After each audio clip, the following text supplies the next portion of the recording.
If you knew this before, maybe you would have achieved the success that you have right now within 10 years instead of 15. Relationship building is not a sprint, it's a marathon. Where did you learn all this? I'm going to scale my business from 20 million to 50 million just with some.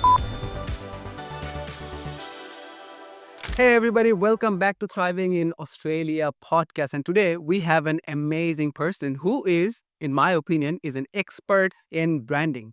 Roy, can you please introduce yourself and tell the people exactly what you do and how do you do it? First of all, thank you so much for having me as a guest. As you know, that's what my name is. My company that I own and run, I'm the founder of it, is called Out There Branding. And that kind of says it all, to be honest with you. It's, being out there and branding. And what do I do is I work with small to medium-sized companies with their branding and marketing requirements. But I suppose probably the question that I hear being asked so many times by many small and medium-sized companies is, we have the most incredible product. We have the most amazing services. But our biggest challenge is getting conversations with our dream clients. And that's what I do. I have 15 years of experience in Australia running a business. 10 years of that has been focused on working with Fortune 500 companies. I have a long-standing working association with MasterCard, Google, YouTube, LinkedIn, Canva, TikTok, Coca-Cola, Pepsi, Unilever, and local companies, many local companies, Optus, NBN. And I utilize the experience of working with these Fortune 500 companies to help small and medium-sized companies. And so my ideal types of club companies that I like to work with are companies that are open to change. Companies that are prescriptive, that say, we are looking to purchase some branded pens to promote our business. That's not my ideal client. An ideal client is somebody that says, we're struggling with brand awareness. We're struggling with opening doors to new conversations. We're struggling to know what sort of gifts we should give in appreciation. Those are the customers that I prefer to work with. And the reason being is that those customers are open to ideas.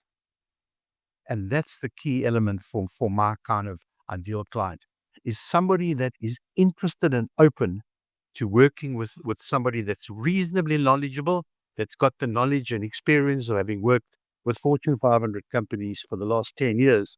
This doesn't make me an expert, but I'll tell you what it does make me. It puts me in a position to help small and medium-sized companies through the knowledge and experience that I've gained. That's probably a pretty much of a summary of who I am, what I do, and why I do it. I just have to ask you this, Roy. I am absolutely fascinated the way you always present information. You mentioned exactly the kind of person you want to work with, exactly the kind of founders that you want to work with. Can I ask you this? This is a little off topic, but where did you learn all this? Like, did you work by yourself? Was there somebody that you were working with? Was there, I don't know, like, how did you learn all this beautiful way of presenting information? Well, actually, I can answer that quite easily.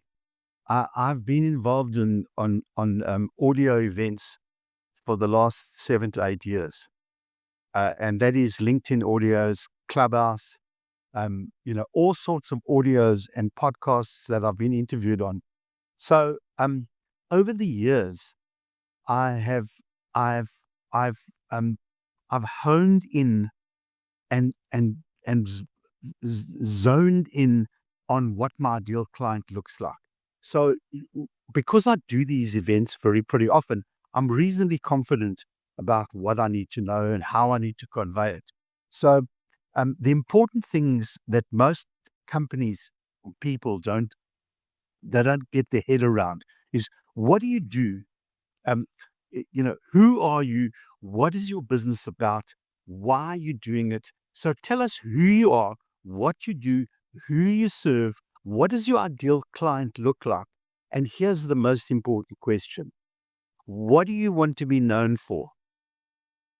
And if you can answer all those questions in your pitch, then you can encapsulate it pretty well. And I've been doing this many times. So What you said now is not the first time that somebody told me this. One of my really good friends, Renell Richards in the US, he interviewed me on his podcast, and he said, you have given me in a short pitch exactly what your ideal client looks like and what you can do for them.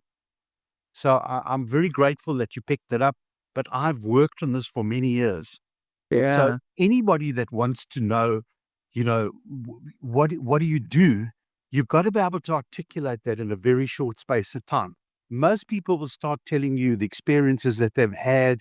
Oh, I've done branding and marketing for this company, and this is what. And people don't want to hear stories until they know who you are, what you do, and who you serve. But the most important question, now I am repeating myself, and that is, what do you want to be known for? And in my case, if you look at my LinkedIn profile, I want to be known as a promotional product disruptor. That's it. I want to disrupt the market with targeted promotional products. That's it. Fantastic. Fantastic. I love it. Thank you for answering that. And so even though I have been in marketing for a while now, I, after talking to you, I'm asking myself, like, hey, I think it's time to go back to the drawing board and think one more time on how you want to present yourself from now on, right? And as you mentioned, like, it's a never-ending process of keep improving, and obviously, at one point, maybe you will be able to say, like, hey, okay, so this is it, and maybe you stick with this is it part for next 5 years or so. But then again, after that, maybe you have to change yourself a little, right? Right. Can I ask you this? Overall, what's your take on people who do not understand the value of branding?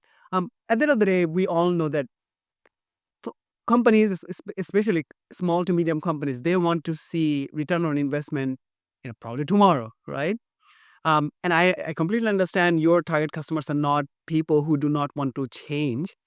But what would you suggest, or what would be your advice to people who just do not understand it?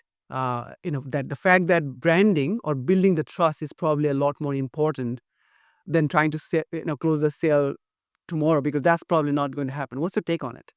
Well, let me first of all say that I want to put the words branding and marketing together. So when you say branding, I think we should include the word marketing in it. Yes. So here's the thing: um, is that transactional promotional companies, of which there are fortunes around the world. In Australia, there's no shortage of them. What happens with transactional promotional companies is they have a website with 1 million images on it. And what they do is they direct you to their website to go and have a look at products and see what you like. So my approach is completely different. And this is to answer your question, is that I categorize targeted promotional products in the following categories. And there's a reason why, and I'm going to explain it. The first category is brand awareness. So when you start out, you cannot have a targeted promotional gift and product that you can give to someone and all of a sudden the sale is going to come. First, you've got to create the brand awareness around your business and your brand so that when somebody thinks to themselves, I want to be doing ABC, you've got to be front of mind. And that's where brand awareness comes in. So, brand awareness, promotional gifts, set up a particular category. And they're not expensive items. They shouldn't be expensive items because you're not trying to open doors or start new sales. You're trying to create awareness of a brand. And then you come to the next category, which is door opener gifts. In other words, promotional products that get conversations going. Now, I'm not, as you can see, I'm not articulating any particular products. That's another conversation. But these particular targeted products will open new conversations with clients. Um, and then the third category is pre-qualification promotional products. Now, what does that mean? It means that why would you go to an exhibition or at an event and have these expensive items and give them away to everybody when you haven't pre-qualified that there could be a potential client? Wow. So now here's where the important thing comes in, is that if you are doing these kind of events, then what you would have on the table would be brand awareness items. And what would happen is when anybody comes past your stand or your event or your exhibition or any aspect of it, you'd give them some brand awareness product, which is cheap and inexpensive. And when you have a conversation, and I say, hold on a sec, I'm having this conversation with Nazmal, and wow, this guy, there's a potential opportunity here. You go under the table and you bring out your pre-qualification targeted promotional product and you give it to the person. So that's why brand awareness products and pre-qualification are two different categories. And then the fourth category is appreciation gifts. So targeted promotional products, appreciation. Now you are showing appreciation to specific customers that have spent money with you. So why would you give them, an inexpensive item when they've spent fortunes with you or they've spent a substantial sum of money with you? So that's the fourth category. And the fifth category is staff appreciation gifts. This is very neglected in Australia, is when staff are onboarded, they're given a cheap plastic pen and a notebook that looks like you know what, and they're saying, we welcome you to the team. My approach is completely different. Rather give them something of quality, something they're going to use on a daily basis and feel proud to use it. So thereby you're creating the good intention with the promotional gift of onboarding for new new employees, rather than just giving them something of no value. So that's what I would say to companies that that that look at it in terms of, why do I need to do branding and marketing? Well, I've just told you why you need to do branding and marketing. And here's probably the most significant thing. This is what I found the most mind-blowing of them all. And you experience it all the time, specifically in Australia where I live, and I'm a citizen here. So companies say to themselves, times are getting a little tough at the moment. We got to look at saving some costs here. Let's look at our budget. Where can we save costs? Branding and marketing. There's the place to save costs. Let's cut our branding and let's cut our marketing budget. That will Right. save us $20,000, save us $500,000. But guess what? That's the place not to start. The place to amplify is your marketing. When times are tough, which they are in Australia at the moment, now's the time to up your marketing, is to be more visible, but to be more focused and targeted. So don't just go and buy a whole lot of promotional products and give them out to everyone. Be focused and targeted and say, that's why people speak to me, is because I regard myself as a specialist in my field. And that's where I came to the word disruptor, promotional product disruptor, because that's what you want. You want to disrupt the market. So for smallish companies that are starting to feel the pinch of the economy, I would say to them, I don't say this is an invitation for a conversation, but I'm using it as an example, is let's have a conversation. What sort of brand awareness products should we be introducing at this time? It's not going to cost you too much, but it's going to keep you front of mind. And then we go to the next category of customer that's a little bit bigger. What sort of promotional items should we be working out to be able to use over this time to be able to keep you front of mind? Because there's the key. You want to be front of mind all the time so that when people are ready to purchase, you are right front of their mind. Mm, mm. Fantastic. Can you give your thoughts on your perspective on why would not somebody give anything digital as a gift and why physical? I kind of probably I'm guessing a few of them, the reasons why, but would love to hear your thoughts on like why would you say like, hey, physical, actual item that somebody can touch is a lot more important than digital. What's your take on it? Right. So let me first of all say, I'm not for a minute saying that digital doesn't have a role. Of course it has a role. There's a Right. very significant role. But Okay. but the important thing is that you want to be able to mix digital and physical. And Fantastic. the thing with physical is this here, is that if you've got a product that's sitting on your desk and you're using it every single day, guess what's happening? You're touching that brand on a continuous basis, and you're Right. reminding yourself all the time about the company and the brand. So when you're ready to have some sort of movement of a sale of some sorts, those are the companies you remember. So if you're thinking in terms of only digital or only physical, you gotta have a combination. But the most important thing with physical targeted promotional products is they have to be focused and targeted. You've heard me use this word targeted on a regular basis. It's got to be targeted to achieve what you want to be able to achieve. And for me, every single customer that I sell a product to, I, in my mind, I've got to be comfortable and confident that it will deliver a return on investment. And the return on investment has got to have one question: what do you want to achieve?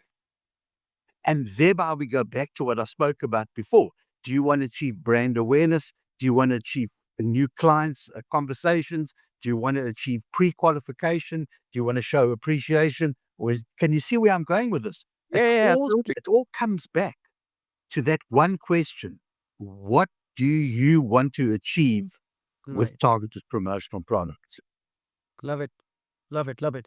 Now, can we talk about founders, right? Founders of Australia.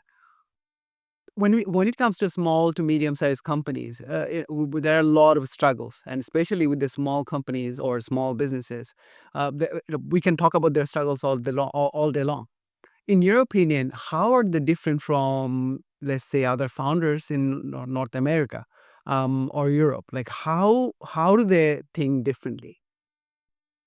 Well, that's almost like how long's a piece of string. But I will give you some insights what I do think.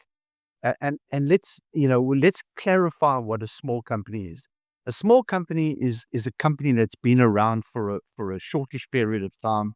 We're not talking about startups. Startups is a complete different. It's a complete difference. I just want to clarify. We're not talking about startups here. We're talking about companies that have grown a little bit. They're in the 2 to 3 million dollar turnover. They got maybe 5 or 6 employees, and they really are sort of moving themselves forward. Right. So those companies, the important thing for them to think about is, how do I scale my business up without it costing me too much money? Right. So that's the important thing. And what I've found in Australia, for instance, is that companies that I have been introduced to are very much aware of the fact that you can't scale up without spending some money. So when I get introduced to these kind of customers, which I do get not often enough, but I do, um, I ask them this first. I ask them this question to start: where are you positioned in the scaling up of your business? Do you want to scale your business from, let's say, 2 million to 5 million? And they will say, yes, we'd love to do that. And I'll say, do you have a marketing plan? And they'll say, well, we believe we should be, and they start humming and hawing. And that's when I'll say to them, if you want to scale up to the 5 million mark from the 2 million mark, you have to have a specific marketing plan, and you've got to be able to have some money to implement it with. And that is ideal for scaling up. So the answer to the question is that there's not enough companies in Australia that understand that the only way you can scale up is to set aside a budget, a monetary budget, to be able to get yourself in a position. Because how are you going to move your business from 2 million to 5 million without letting more people know about it? Mm, mm, right. Right. And when it comes to so that's small companies, right? And when it comes to medium-sized companies, what's your take on how do founders think? What are their priorities when it comes to marketing or sales or branding? What's your take on that? So I've worked with a number of medium-sized companies that that are in the $50 to $20 million mark, and they want to scale up to 100 million. And I'm not talking about in 1 month, but I'm talking about their 5-year plan as an example would be they want to scale from 25 million to 50, and then from 50 to 100. And those people, those companies, it's a very, very clear conversation. Have you got investors aboard? Have you got enough capital to be able to scale up? Because if you're going to start pumping money into the scaling up process, you got to be ready to be able to financially manage it through that process. Otherwise, you'll never grow. I mean, you cannot wake up in the morning and say, I'm going to scale my business from 20 million to 50 million just with with me, talking to the same people. It's not going to happen. So the important way that is, that one needs to be able to look at is you got to have a specific plan, and it's got to have, most times, it's very seldom that I'll deal with these companies that don't have outside investors that are coming in. And the important thing for founders is to be open to the changes that need to take place. That's a key element, because if you're a founder and you've grown this business and all of a sudden you're now at the 20 million mark and you want to get to 100 million, you have to be able to have a complete mindset change. And this is what you got to be able to embrace change. You got to be able to implement new aspects. You got to be able to monitor those new aspects, and you've got to be able to measure those aspects to ensure that it moves on. There's no investor that's going to come along and say, "Here's X amount of money, go for your life, do whatever you like to do." No, no, no. They want to see a result. They want to see a return in the investment.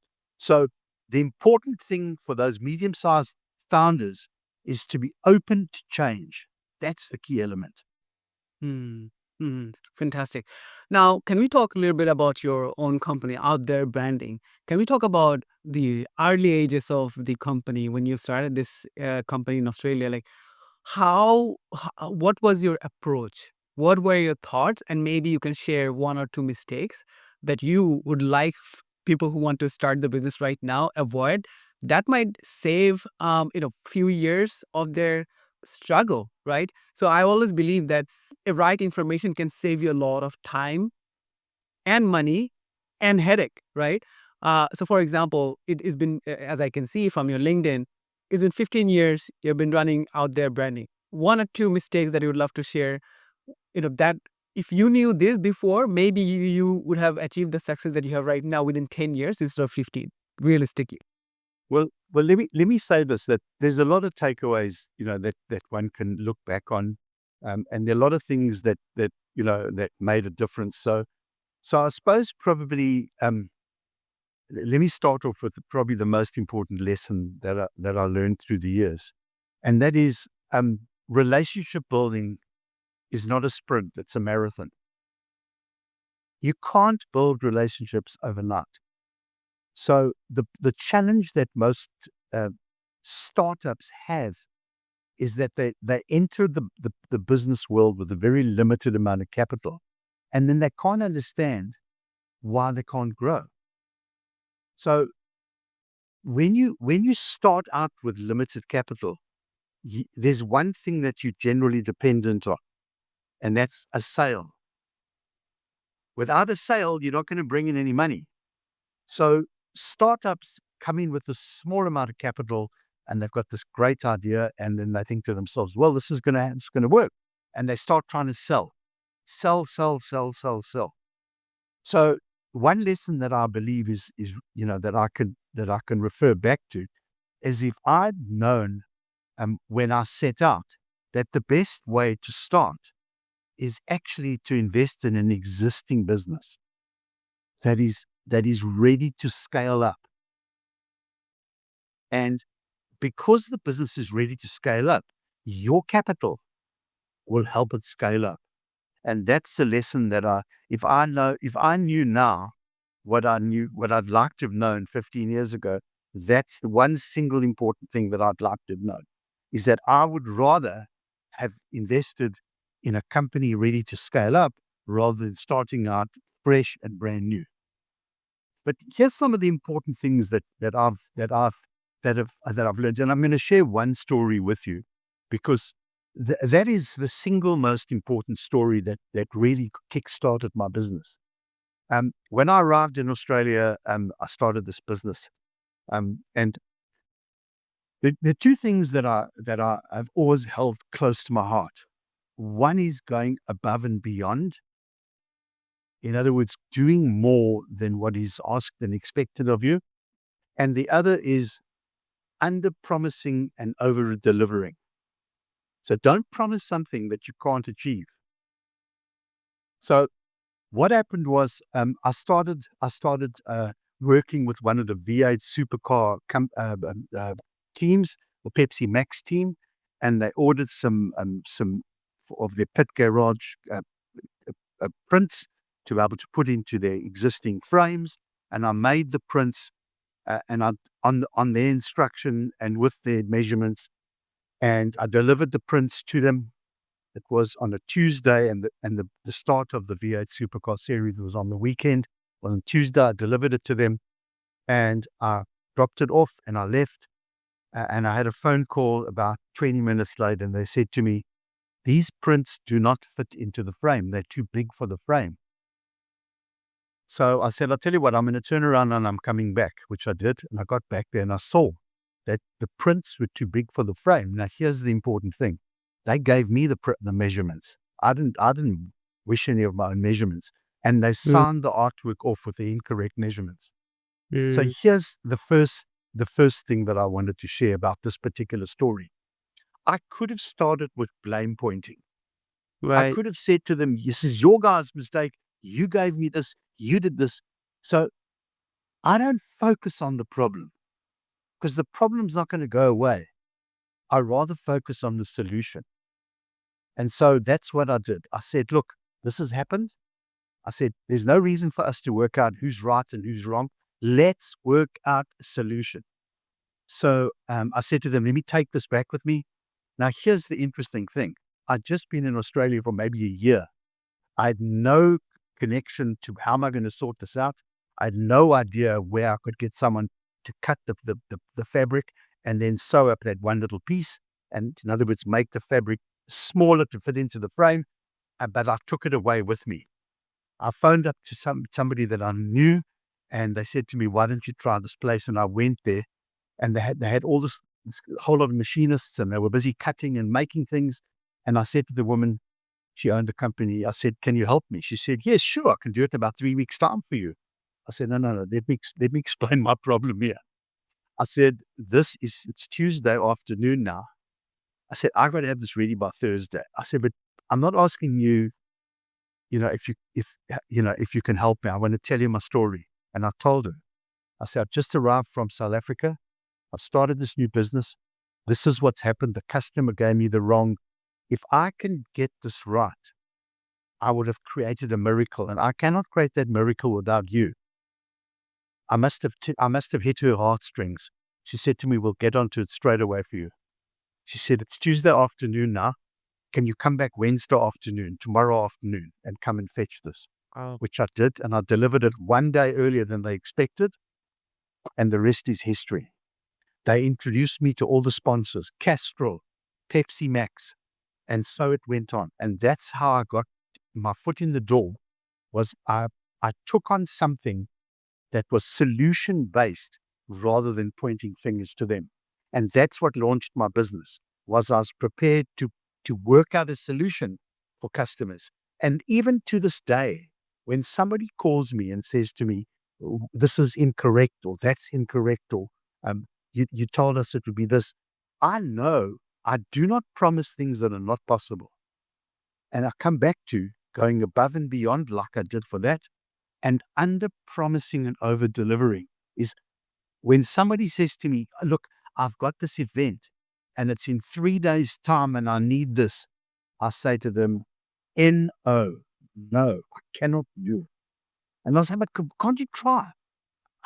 "I'll try. But as long as you understand you're giving me an unrealistic delivery that is virtually impossible." And I have delivered in crazy deadlines. My middle name is called lastminute.com. So this is not the first time it's happened. But what I do is this. is I point out to them the consequences of it not coming together, because it's quite possible. And most times I will give myself a little bit of leeway, and I'll check on what can be done, what can't be done. And there have been times where I've walked away from big contracts and deals because it's not achievable, it's not possible. And I'll tell them. I'm talking about, Pepsi, talking about Coca-Cola, I'm talking about big companies. I Right. say to them, this is not possible to do. And if you're never going to use me again, I understand. But it's no good me making a promise to you that Right. is not achievable. Because if I don't achieve what I say I'm going to achieve, you will never use me again. So I'd rather tell you now. Those are my lessons. Oh, I got really emotional almost when you were saying how you explained it, the whole thing to the lady, and the lady was like, I'm going to start working on it right away. I think a lot of people can connect with it because others also go through the same kind of struggle. And Yes. there are things you need to get things. There are times when things are bad. It couldn't be any worse, but you still need to get things done. And Well, there that were was a, two. yeah, yeah. If I can just say, there were two things that happened. Now, sorry to interrupt you. You're There were welcome. two things that took place there. One was I was being honest. I didn't hide anything. And number two, I tried to appeal to her emotion. I tried to appeal that she could feel and sense the trouble that I was in if I didn't get it done. Right. And those two things are important. Is that is that you've got to be able to articulate those two things. Fantastic. Fantastic. There is a lot that I learned from this podcast personally. And I'm sure our listeners and viewers, they have learned a lot as well. I learned about how you really need to create awareness. I learned about how relationship is just not going building relationships is not going to happen tomorrow, right? It's going to take probably months and years and years. And then obviously over deliver to everybody that you will promise that, hey, if I said I'm going to deliver you XYZ and then deliver a lot more than even needed.